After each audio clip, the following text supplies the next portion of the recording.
Hello. So today I want to do something somehow unusual in the sense that I want to look at one of my chess games. An important disclaimer right at the beginning is that I'm not a strong player. Okay, and I didn't do the analysis myself. Obviously, I relied on the machine. I'm not trying to prove I'm intelligent or to claim glory or whatever. It's just a very bad game by an amateur player, two amateur players. And I want to look at it mostly for my own benefit. I want to go through my mistakes, but if somebody thinks this is something interesting, great. So let's look what's happening here. I try to be as honest as possible. By the way, if you look at the analysis, I mean, you can see that it is, of course, blunder galore, as in all of my games. But there are three very important moments, I suppose. This one here, then this one here, and finally towards the end, right? Which is the last blunder that decides the game, because the game before that was a draw. So let's see. I'm white. We have a French. I like this move for the French. The reason I like it is because it has some good um, variants. I suppose was the name. Some of the ways it might work out are quite nice, especially if black becomes eager to gain a pawn. And also because it's a bit unusual. Anyway, doesn't really matter. They play the usual move. I play the other knight out. They take the pawn. I take. Nothing really spectacular so far. As you can see, according to the machine, the white player has a small advantage here. Now, this is not the best move. Obviously, it would be d4 would be better. But anyway, whatever, it doesn't really matter so much at this level. Again, here, just quickly, I play this move, play d3 here. I mean, I would normally play d4, but I wanted to play something a bit more passive, just to get out of the habit. Anyway, doesn't really matter so far, nothing important. Now, here, black blunders. And when I was really looking at the game afterwards, I couldn't really figure out why the machine here says this is a terrible move. So actually here, according to the machine, okay, the move I played here is a blunder, okay, but why? Because it looks like a perfectly normal move, right? What I was thinking here is that he can use this knight takes as an intermediary, so I can't really wait and do other things, whatever, defend the bishop or anything. So I play this wonderful blunder as usual. Never disappoint. So here instead, I should have played this, and it's quite interesting. The idea here is that once black takes this bishop, it will have this classic scenario of an undefended piece on the fourth or fifth line, right? But then, how do you check? I mean, the idea here would usually be that you somehow check and take the piece that is undefended, right? Well, you will perform this by taking here with a knight. I mean, there's no way I would have seen this. Anyway, it's a cool trick to have. So here you take here. Okay, you threaten queen and rook at the same time. So the reasonable thing to do is to take the king. And now we have the perfect scenario where we can check the king and take the piece, right? So play this wonderful move and it's over. I mean, basically, well, it's not over. We have won. We will actually take our piece back. So we'll have an extra pawn, right? So here, extra pawn. Plus, well, the black king is not in very good position. Our queen and knight are already developed. So yeah, very clearly here, white has an advantage. But of course, this kind of combination is completely beyond my ability, so I'm not really frustrated. I didn't see that.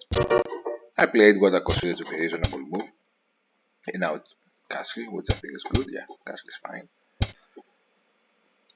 Okay, now we have reasonable moves here. I play here, here, here. I mean, nothing really spectacular so far.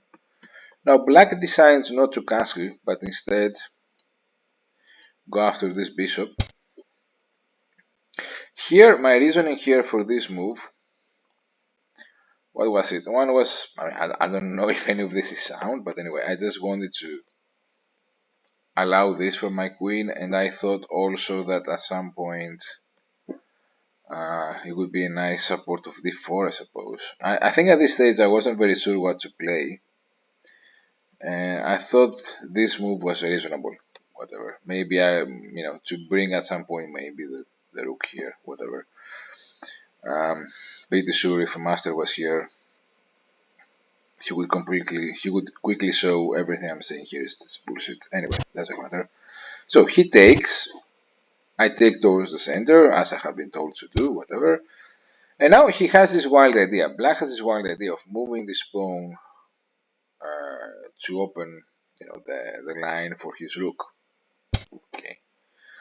I have to say I got a bit scared here. I mean, the thing is this. The thing is that I knew that it wasn't very serious because all he has is basically the queen, the bishop, yeah, and the rook, and he hasn't castled. It cannot be sound what he's doing. But on the other hand, I was worried maybe I make a mistake. So I played the queen here, which whatever is a bad move. The best move here was just to take, and after he takes with a bishop, just ignore him, right? I mean, here's the problem. Like a weak player, my tendency here would be to take again, but then I'm doing him a favor, right, by bringing the queen here. So if you just take and then just ignore the bishop and play something like this, I mean, it looks fine, right? He doesn't really have an attack down this file, okay, because he has to, I mean, he would have to find a way to rearrange his pieces so that his queen somehow comes here as well, and not here, but somewhere on this line, right? And it's not easy to do. Anyway, let's go back. Wait, that's the okay. So rook e1 here. Okay, here he takes. I take with a knight. Looks fine. I mean, here is a complete draw, right? According to the machine, it's just a slight advantage for black. Now it's minus 0.2. And now he plays this. And now for whatever reason, I mean, I couldn't resist temptation, which proves to be wrong, right? To take. I mean, that's inaccuracy for sure. I could just ignore him, play queen here, okay? And now he doesn't really have anything, right? How is he going to attack? He cannot really attack. Anyway, I play the stupid move, and now things might happen, right? So I play this move, which is also suggested from the computer, if I remember correctly. Now he has a check. I go here. I have seen that he doesn't really have something here. And now he brings in the knight, more pieces to the attack. Reasonable move, I suppose. Now here, what was the logic here? I think my logic at this moment was to attack this pawn. That's pretty miserable. What does the computer say? Oh, the computer says this one. Ah, yeah, of course. I mean, he's attacking my rook, right? The computer suggests this one. I mean, okay, whatever. That doesn't big difference. Yeah, from my point of view. Okay, so now I started feeling I'm a bit in trouble, right? Because his idea, of course, is let's say I play something stupid, right? He takes, and now when I take, he has this attack, right? And now I lose the rook, right? Very obviously. So let's go back. So that's his plan, right? He's attacking my key defender here. Nice one. So what was the thing here? Yeah, I go here. The idea being that in any kind of scenario where he brings the queen down, I can bring the knight here, right? But you can see that now he actually has some kind of an attack. Yeah, I mean I played it poorly, so this wasn't very good, right? Here it could have been better. Yeah, to play castle. Now he has this other rook to help facing the queen. I think it's better now, right? He's quite better. If I play this, what will he play? Oh, e5. Okay, so let's see. So here, okay, this looks better, I have to say. Luckily for me, he gave the check, which wasn't really great. Again, the computer again recommends castle. He played this to defend the pawn, I suppose. Again, if he wants to defend the pawn, I'm not criticizing my opponent, by the way. He lost, but it's actually just because he made the last blunder. I'm not trying to say I'm better than this person or anything like that. But here, long castle seems like a very reasonable move to make, right? You defend the pawn, you activate the rook. It's a very nice move. The move played actually, yeah, doesn't look so great, right? So again, the computer now thinks white has a slight advantage.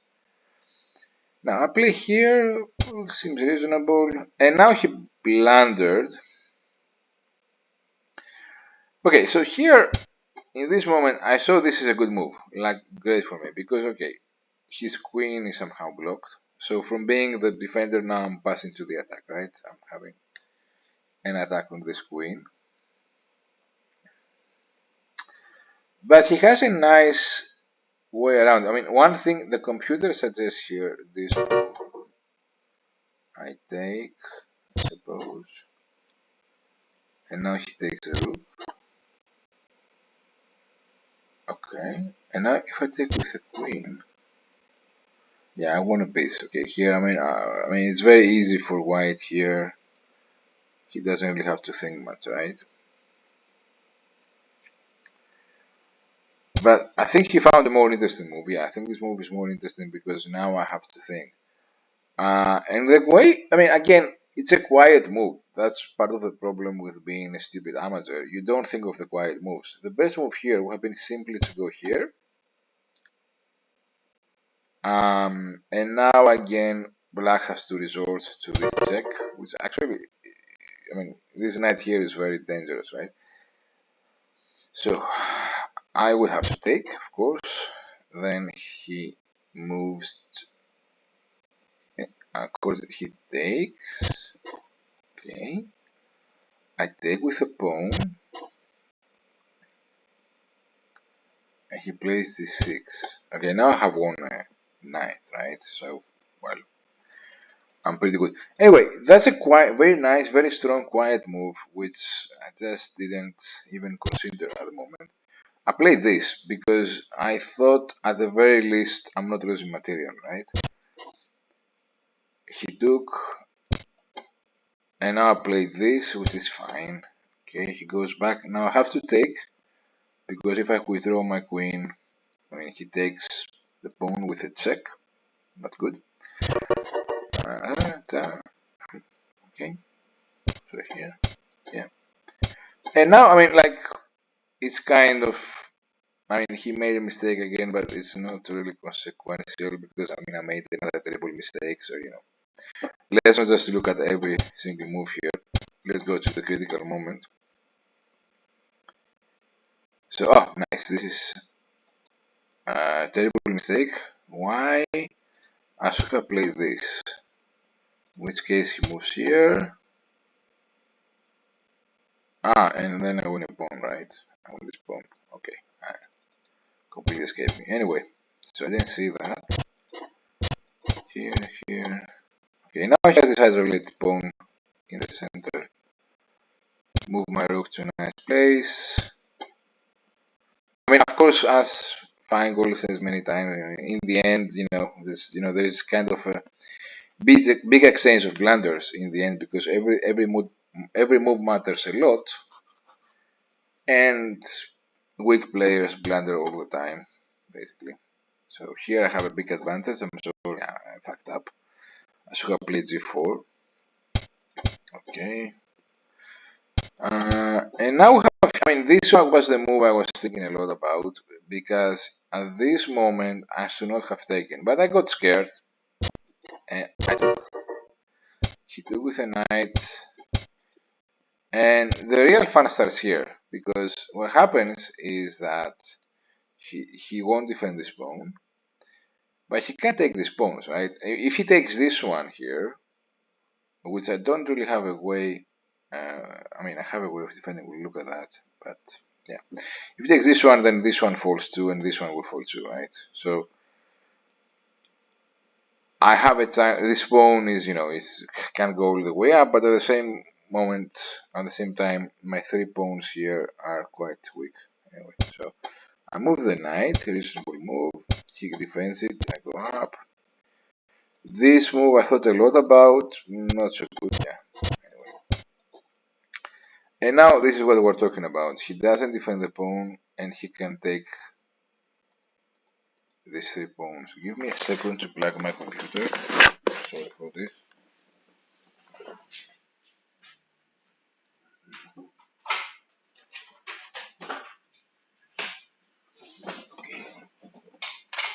So I'm back. Yeah. So at the moment, I didn't really realize that this pawn is really strong, and thanks to this, it would be a draw. I was really worried, but I was going to lose the game actually because as I'm looking at this, I'm thinking, well, I can't really defend these three pawns on the queen side. He has three pawns which are connected, and I should. I mean, I wouldn't think I would really queen, but actually, if you look at the variations given by the computer, I do queen. Yeah. So here, this. We move on with that. Okay, and now starts the trouble, right? He moves this pawn, move up. Okay, here. So finally, the pawn is on the 7th. And what the computer recommends here is for him to take this pawn. Now, this is quite crucial, not only because, it's an extra pawn, but also because it's important to be able to use this rook later in the game. Another important detail here, if you notice, the queening square, when I get a queen, it looks directly at his rook, which will turn out to be interesting. Anyway, he played this. I mean, that's the move that he loses, okay? And he loses because this pawn is an obstacle, and removing this pawn makes him exposed to when the pawn will become a queen. So that was a blunder, but no problem. I would have played the same move. I'm pretty sure if I was black, I would have done something similar because it makes so much sense, right? If you just look at your pawn, you say, okay, he's going to make a queen, I'm going to make a queen. But now I have this check. Thank God. Here, I don't know. He had time. I don't know why he played that. I mean, I really don't get it. He didn't want me to queen with a check, maybe. I don't know. Anyway, here we go, and now, I mean, now it's over, right? It's over. Even if he plays something different, as you're gonna see, let's just suggest it's a mate in 3. Anyway, that's all of this terrible game. The player who made the last blunder loses. That's the rule of chess at this level. And that's all from me.